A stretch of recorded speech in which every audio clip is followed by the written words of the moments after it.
Bapak. Semoga beasiswa ini berkelanjutan.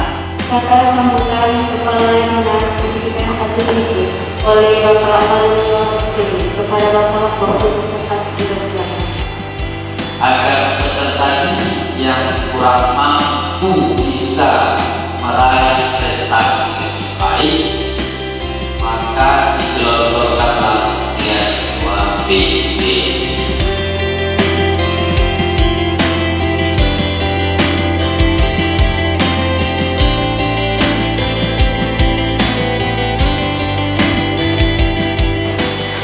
Jadi saya hari ini ambil di sipil, anggap saja saya mewakili panitia saja.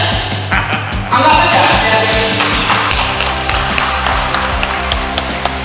biaya siswa kita ini untuk setahun sekali. Ini yang ingat, biaya siswa kita untuk setahun sekali. Kalau mau lagi, maka harus diusulkan lagi ke kami.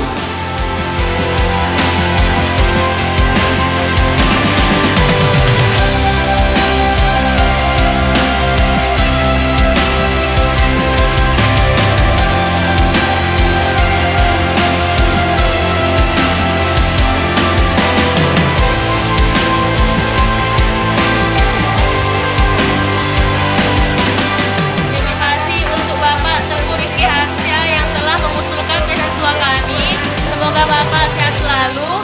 Terima kasih Pak Rifki.